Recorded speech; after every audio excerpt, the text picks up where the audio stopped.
यो भूतं च भव्यं च सर्वं यश्चाधितिष्ठति स्वर्यस्य च केवलं तस्मै ज्येष्ठाय ब्रह्मणे नमः।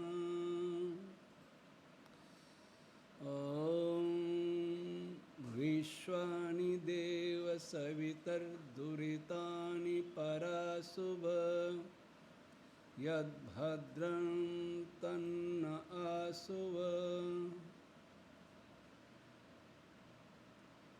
प्रिय श्रोतागण, पिछली वीडियो में हमने धर्म के वास्तविक स्वरूप की चर्चा की थी और उससे पहले दो वीडियोज में यजुर्वेद के मंत्र विश्वानि देव सवितर दुरितानि पराशुव यद भद्रं तन्नाशुव इसके 6 प्रकार के अर्थ बताए थे, जिनमें एक भाष्य ऋषि दयानंद का था और 2 आध्यात्मिक भाष्य मेरे थे और 3 आदि दैविक आदि भौतिक थे। एक आदि भौतिक में राजा का जिक्र था, 2 आदि भौतिक और दूसरे में आदि भौतिक में विद्वान और माता पिता दोनों को सम्मिलित किया गया। तो 5 प्रकार का हमारा भाष्य आ गया पिछले 2 वीडियोज में और एक ऋषि आनंद का।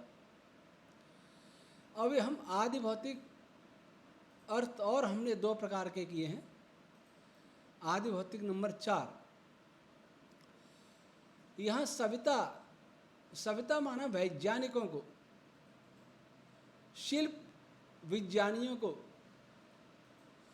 क्योंकि ये संसार को अनेक प्रकार के आविष्कार करके सुख सुविधाएं देने का प्रयास करते हैं, अनेक प्रकार के संसाधनों का उत्पादन करते हैं और सारे संसार को विज्ञान की ओर अग्रसर होने के लिए प्रेरित करते हैं। इसलिए ये भी सविता कहलाते हैं। तो यह मंत्र कहता है, उन वैज्ञानिकों को कह रहा है कि दूरी सविता देव हे वैज्ञानिकों, आप जो सारे संसार को अनेक प्रकार के संसाधन देते हो, अनेक प्रकार की विद्याओं का प्रकाशन करते हो, वो विद्याओं का प्रकाशन और संसाधनों का उत्पादन ऐसे करो विश्वानि दुरितानि पराशुव, वे सभी दुरितों को, दुखों को दूर कर सकें। हमारा कोई भी विज्ञान, हमारा कोई भी शिल्प कर्म, इंजीनियरिंग, टेक्नोलॉजी ऐसी हो जो किसी भी प्रकार का प्रदूषण पैदा करने वाली न हो, दुरितों को दूर करने वाली हो। आज क्या हो रहा है कि जो भी उत्पादन हो रहा है, जो भी टेक्नोलॉजी का निर्माण हो रहा है, टेक्नोलॉजी का विकास हो रहा है, उनमें एक भी टेक्नोलॉजी ऐसी नहीं है जिसका कोई दुष्प्रभाव नहीं हो। हमारे वर्तमान सविताओं ने, जो वर्तमान वैज्ञानिकों को दोषी नहीं कहूँगा, लेकिन टेक्नोलॉजी वाले, प्रौद्योगिकी वाले, टेक्नोक्रेट्स, उन लोगों ने इस धरती पर मनुष्य और दूसरे प्राणियों का जीना दूभर कर दिया है। सुविधाएं बहुत दी पर सुखी नहीं बनाए। आइंस्टीन कहा करते थे कि विज्ञान ने हमें सुविधाएं दी लेकिन सुखी नहीं बनाया। क्यों नहीं बनाया? क्योंकि टेक्नोलॉजी वाले एकांगी होते हैं और वे भी किन्हीं पूंजीपतियों के हाथ का खिलौना बन गए होते हैं। विज्ञान जब व्यापार से जुड़ जाता है, विज्ञान जब एकांगी हो जाता है, तब विज्ञान अभिशाप बन जाता है। इस वर्तमान विकास से पीछे पूर्व में चलें, आज से 100 वर्ष पहले की बात करें तो भूमि शुद्ध थी, हर जगह की मिट्टी शुद्ध थी, हवा शुद्ध थी, पानी शुद्ध था, आकाश शुद्ध था, विचारों का आदान प्रदान भी अच्छा होता था, वह भी शुद्ध था, बहुत कुछ शुद्ध था। एकदम वैदिक काल तो नहीं था, लेकिन टेक्नोलॉजी से जो आज हानि हो रही है वो नहीं थी। जंगल के तालाब शुद्ध थे, उनका जल शुद्ध था, भूमि शुद्ध और जल शुद्ध, वायु शुद्ध होने के कारण हमारे अनाज शुद्ध थे, दालें विष मुक्त थी, फल सब्जियां विष मुक्त थी। लेकिन आज आप सोचिए कि कौन से खाद्य पदार्थ ऐसा है जिसमें विष नहीं है? ऐसा क्यों हुआ? ऐसा एक इस कारण हुआ कि विज्ञान अधूरा है। वो आधा जानता है और आधा जान करके उसके विकास उसको टेक्नोलॉजी वालों को दे देता है, टेक्नोलॉजी वाले उस पर टेक्नोलॉजी का विकास करने लग जाते हैं। जरा सोचें, जिसने हरित क्रांति के नाम पर रासायनिक खादों का आविष्कार किया होगा, यूरिया का, डीएपी का, अनेक प्रकार के कीटनाशक दवाइयों का, वे ये तो जानते थे, ये तो उन्होंने आविष्कार किया कि इनको फसलों में डालने से उत्पादन बढ़ेगा, अनाज का बढ़ेगा, फलों का बढ़ेगा, सब्जियों का बढ़ेगा, दालों का बढ़ेगा, तिलहन का बढ़ेगा, सबका बढ़ेगा। लेकिन उनका मिट्टी के स्वास्थ्य पर कोई अध्ययन नहीं था। उनका मानव और पशुओं के स्वास्थ्य पर भी कोई अध्ययन नहीं था। उनका वायु पर क्या प्रभाव पड़ेगा इन खादों का, जल पर क्या प्रभाव पड़ेगा, इसका भी कोई अध्ययन नहीं था। अर्थात विज्ञान एकांगी हो गया, शिल्प क्रिया वाले एकांगी हो गए। उनका उद्देश्य है कि जो उन्होंने सीखा है उसको तुरंत अप्लाई करो, अप्लाई करके टेक्नोलॉजी बनाओ। वो टेक्नोलॉजी हानि करेगी या लाभ करेगी ये उनका विषय नहीं है, ये विषय दूसरों के लिए छोड़ दिया। यही कारण है कि जो भी टेक्नोलॉजी का आविष्कार होता है वो कुछ दिन खूब चलता है, उसे पूंजीपति माला माल हो जाते हैं और वो वैज्ञानिक भी, उनका भी काम चलता है। कुछ समय बाद एक और जगता है योद्धा, वो कहता है इससे ये दोष हैं। अब सारी दुनिया में ये जान गए हैं कि इनसे कैंसर भी हो रहा है, इससे भूमि बंजर भी हो रही है, इससे नपुंसकता बांझपन भी बढ़ रही है। अब जैविक खाद लाओ। भारत में सुनते हैं सिक्किम जैविक राज्य हो गया है और एक और कोई शायद हिमाचल। भारत सरकार ने भी इस दिशा में पहल की है, ये मोदी जी के कार्यकाल में ये भी पहल हुई है जैविक की ओर। अच्छा कदम है। लेकिन मैं ये जानना चाहता हूँ, वे भी वैज्ञानिक थे जिन्होंने जहर का आविष्कार किया था, यूरिया, डीएपी और कीटनाशक रसायनों का, और ये भी वैज्ञानिक हैं जो कह रहे हैं कि ये हानिकारक है, जैविक खाद का प्रयोग करो, गोबर की खाद का प्रयोग करो। जब इन्होंने गोबर की खाद के प्रयोग का आविष्कार किया, वो खाद पहले भी था, लेकिन पहले विधिवत नहीं बनाया जाता था। तो इनके अधूरा विज्ञान केवल इसको जान करके कि उत्पादन बढ़ जाएगा, वो उत्पादन जहर का बढ़ेगा कि अमृत का बढ़ेगा, या क्या उनका विषय नहीं था जानना? क्या उनको जानने के लिए आयुर्विज्ञानियों से, मेडिकल साइंस वालों से, आयुर्वेद वालों से उनका लिंक नहीं होना चाहिए था? उनकी मीटिंग से नहीं होनी चाहिए थी? क्या पर्यावरण वालों के साथ उनकी संगति नहीं होनी चाहिए थी? पर धैर्य नहीं है। तुरंत उसको अप्लाई करो और तुरंत लाभ पाओ। जैसे कोई बच्चा अधूरी बात सुन करके माता पिता की दौड़ जाता किसी काम के लिए, बाद में याद आता है कि क्या कहा था, लौट के आता है कि क्या मंगाया था आपने। वो स्थिति आज के वैज्ञानिकों की, आज की सरकारों की, आज की पूंजीपतियों की तो नहीं, उनको तो कैसे ही पैसा कमाना, कीटनाशकों से कमाना, फिर जैव खाद आने लगे, वो भी कचरा ला करके कहीं का सड़ा गला नालों का, वो भी अब जैविक खाद के नाम पर बिकने लग गया। गाय का गोबर की खाद मत बनाओ, उनका बोरे खरीदो। एक बार हमने भी मंगाया, जब उस खाद को डाला तो उसमें गंदे नाले की दुर्गंध आ रही थी, ये व्यापार शुरू हो गया। तो वैज्ञानिकों का कर्तव्य है कि प्रत्येक आविष्कार के साथ आगे पीछे देखे, विहंगावलोकन नहीं करें। वैज्ञानिकों की विहंग की गति नहीं होनी चाहिए, पक्षी की गति नहीं होनी चाहिए। पक्षी कैसे, क्या गति होती है पक्षी की? पक्षी दौड़ता जाता है, आगे पीछे नहीं देखता, पीछे भी नहीं देखता, दाएं बाएं भी नहीं देखता, दौड़ता जाता है, सीधा देखता है।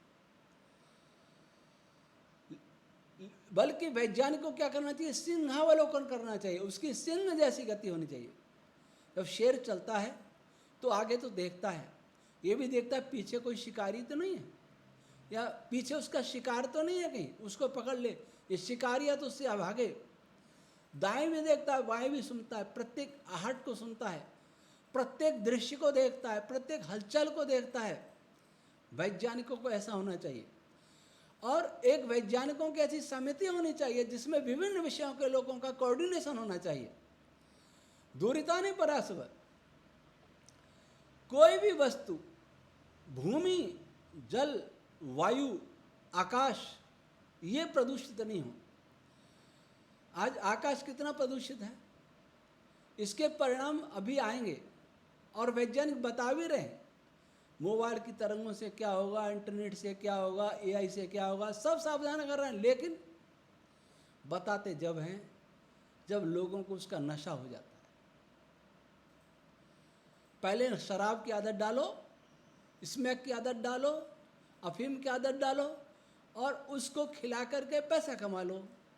बाद में क्या करो? बाद में करो कि भाई इनसे तो हानि होती है, उससे तो कमा लिया, अब छुड़ाने में पैसा, अब नशा मुक्ति, पैसा दे के नशा छुड़ाओ, इधर भी कमाओ उधर भी कमाओ। ऐसा क्यों है? ऐसा इसलिए है कि वैज्ञानिकों, टेक्नोलॉजी वालों का ये मानसिक प्रदूषण है। अंतिम प्रदूषण होता है मनस्तत्व का प्रदूषण। उनके मन में खोट है।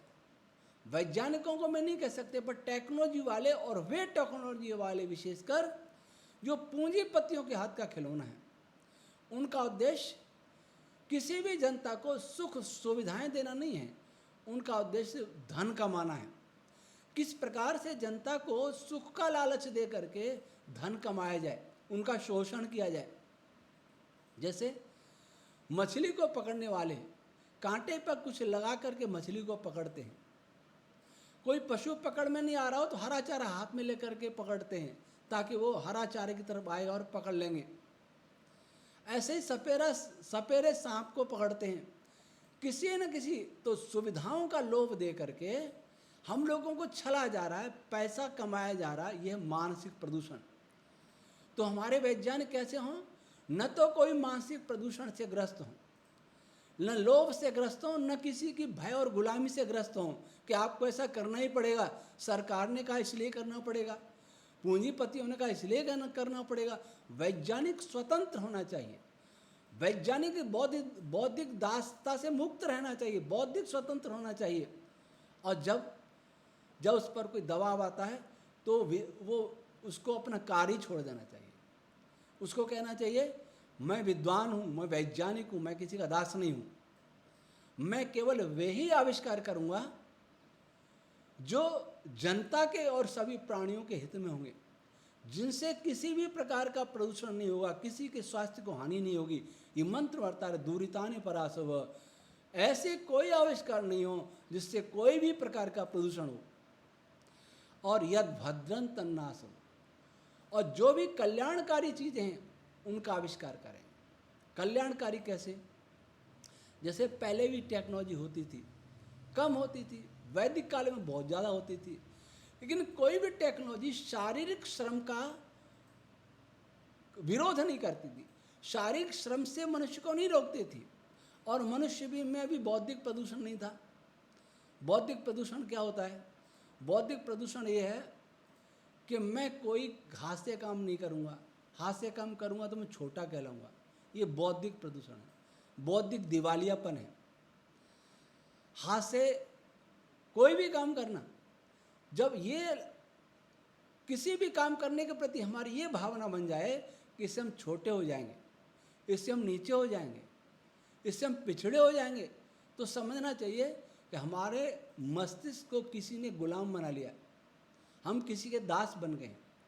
जो दूसरों को जीकर, दूसरों को देख करके जीता है, जो दूसरों के संकेतों से जीता है, जो दूसरों के विचारों के अनुसार जीता है, वो स्वतंत्र नहीं होता, वो दास होता है, गुलाम होता है। ऐसा लगता है आज हम सब गुलाम हो चुके हैं। कैसे कपड़े पहनने हैं, वो दूसरे को देखेंगे कि वो कैसे, उसको दिखाएंगे कि देख मेरा शर्ट कैसी है, मेरी पैंट कैसी है, मेरी धोती कैसी है, मेरी पगड़ी कैसी है। इसका अर्थ है कि हम पर कपड़े पहनना भी नहीं आता, हम पर बाल काटना भी नहीं आता, हम पर उठना बैठना भी नहीं आता। दूसरों को दिखाने के लिए हम करते हैं। जब दूसरों को दिखाने की बात आए, इसका अर्थ है कि वो स्वतंत्र सोच का उसमें सामर्थ्य नहीं है।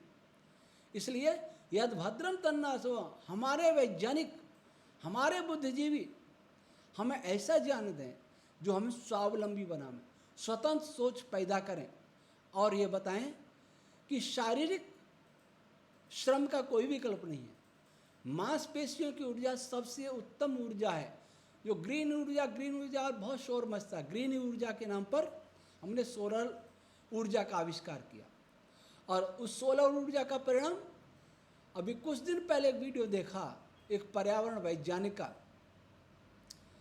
उनका कहना है कि मारवाड़ में जो सोलर एनर्जी का जो विकास हो रहा है, उसका परिणाम ये होगा कि 20 वर्ष में यह मारवाड़ मनुष्य के रहने लायक नहीं रहेगा। इतनी गर्मी हो जाएगी, पानी सूख जाएगा, पशु पक्षी मर जाएंगे, बहुत सारे मर जाएंगे। इतनी गर्मी हो कि रहना संभव नहीं होगा। तब क्या होगा, फिर कंपनियां कहीं सबको एसी लगाओ, क्या सब एसी लगा लेंगे? और लाइट नहीं होगी तब क्या? अर्थात हमें गुलाम बनाने की ओर, मारने की ओर। तो आविष्कार ऐसे होना चाहिए जो हमारे लिए उपयोगी हों, हमारे शरीर की ऊर्जा का भी उपयोग हो, हमारे मस्तिष्क की ऊर्जा का भी उपयोग हो। आज जिस प्रकार से मशीनों ने हमारे हाथ और पैरों को कमज़ोर कर दिया है, जब से ट्रैक्टर का आविष्कार हुआ, बैल यहाँ से समाप्त हो गए। और आज अगर किसी किसान को कहा जाए कि बैल से खेती करो, तो वो दिन में 4-5 बीघे बैलों के पीछे चल ही नहीं सकता, जोत ही नहीं सकता। उसकी इम्यूनिटी इतनी रही नहीं। इस इम्यूनिटी को किसने खाया, किसने नष्ट किया? इस अधूरे विज्ञान ने नष्ट किया, इस बौद्धिक दास्ता ने नष्ट किया, इस सोच ने नष्ट किया। जो सोच हमारे अंदर पैदा हुई कि शरीर से श्रम करने से मनुष्य छोटा हो जाता है, नीचा कहलाता है, कोई हंसता है, इससे हम अपने काम को रोक दें। कोई प्रशंसा करके मूर्ख बना रहा है, तो क्या हम उसकी प्रशंसा में आ जाएं? इसका अर्थ हम पशु हैं, मनुष्य नहीं। पशु को उसकी रस्सी पकड़ के जिधर ले जाओ उधर चलता है।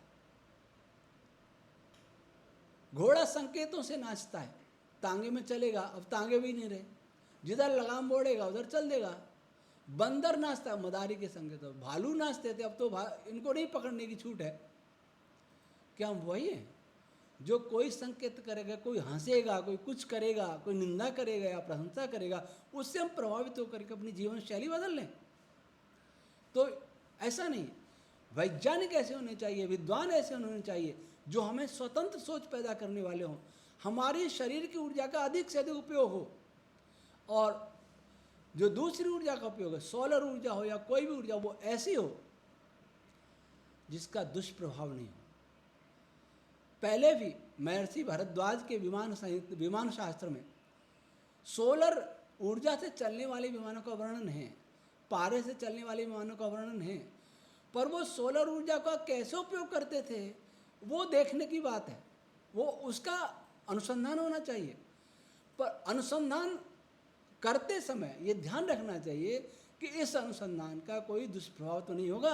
अगर दुष्प्रभाव हमें मालूम पड़ा, हमारे ध्यान में आता है, तो हमें उस अनुसंधान को वहीं रोक देना चाहिए। जिन वैज्ञानिकों ने सोलर ऊर्जा का आविष्कार किया, क्या वे नहीं जानते थे कि सोलर प्लेटों का भविष्य में क्या होगा? गर्मी बढ़ेगी, तब मानव और वनस्पतियों और पशु पक्षियों पर क्या प्रभाव पड़ेगा? नहीं जानते थे। अगर नहीं जानते थे तो उनको हम वैज्ञानिक ही नहीं कह सकते, अधूरे वैज्ञानिक हैं। और जानते थे, जानकर भी वे आविष्कार कर रहे हैं, तो किसके कहने पर कर रहे हैं, क्यों कर रहे हैं, ये उनको सोचना चाहिए। आत्मा की आवाज़ से चलना चाहिए, किसी और की आवाज़ और दबाव से नहीं। तो दुरितान परास्व यद भद्रं तन्नास्व, जो भी कल्याणकारी है वह सब करना चाहिए। ऐसे कार्य जिससे भूमि शुद्ध होवे, जिससे जल शुद्ध होवे, जिससे हवा शुद्ध होवे। भूमि शुद्ध करने के लिए गोबर की खाद का प्रयोग, बैलों से कृषि करना, गाय आधारित कृषि होवे, देसी बीजों से कृषि होवे। आज देसी बीज समाप्त हो गए, उसमें भी जहर घोल दिया। अब अमेरिका दबाव डाल रहा है कि जीएम बीज हमसे खरीदो, ये भी कोई बात है?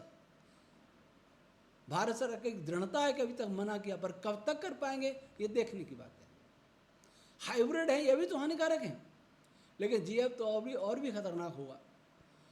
तो अच्छे हमारे स्वयं के बीज हों, हमारा किसान स्वावलंबी हो, बैलों से खेती होगी तो भूमि का प्रदूषण मिट जाएगा।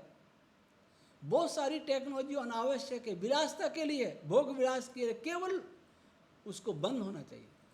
जहाँ भी फैक्ट्रियों में होता है, विभिन्न प्रकार के वस्तुएं बनती हैं जो अनावश्यक हैं, उनसे कितना प्रदूषण होता है, कितनी ऊर्जा नष्ट होती है, उसका वेस्टेज कितना आता है, गंदे नालों में आता है, हवा में जाता है, ज़मीन पर जाता है। उसको रोकना चाहिए। और यज्ञ के द्वारा, गोघृत सामग्री के यज्ञ के द्वारा भूमि को शुद्ध करना चाहिए, जल को शुद्ध करना चाहिए, वायु को शुद्ध करना चाहिए। हवा शुद्ध होगी तो शुद्ध जल बरसेगा, शुद्ध जल बरसेगा, पीने को शुद्ध जल मिलेगा, भूमि में शुद्ध जल जाएगा और भूमि की मिट्टी भी शुद्ध होगी। आज हवा जहरीली है, वर्षा होगी वो जहर नीचे आएगा, नदियों में जाएगा, भूमि के अंदर जाएगा। खाद डालेंगे वो पानी के साथ धीरे धीरे धीरे धीरे भूमि का जल में मिल जाएगा। क्या होगा? सब कुछ प्रदूषित होगा। तो ऐसे आविष्कार होना चाहिए। यज्ञ पर अनुसंधान हो, कौन सी सामग्री डालें, कितना घृत डालें, कौन सी संविधा का प्रयोग हो। ये केवल कर्मकांड नहीं है, एक वैज्ञानिक रासायनिक प्रक्रिया है, उस पर अनुसंधान होना चाहिए। और आकाश को शुद्ध करने के लिए, आकाश को शुद्ध करने का आपके पास कोई उपाय नहीं है, तो आकाश को अशुद्ध किया ही क्यों? ये रेडिएशन फैलाए ही क्यों? कोई कहेगा कि कैसे काम चलेगा बिना मोबाइल के। मैं भी आपके पास कुछ वीडियो बना रहा हूँ, इसमें भी टेक्नोलॉजी का आविष्कार हो रहा है, टेक्नोलॉजी के आविष्कार का उपयोग हो रहा है। जब ये नहीं था तब भी तो काम चलता, तब भी तो जीते थे, वो प्रचार अच्छा होता था।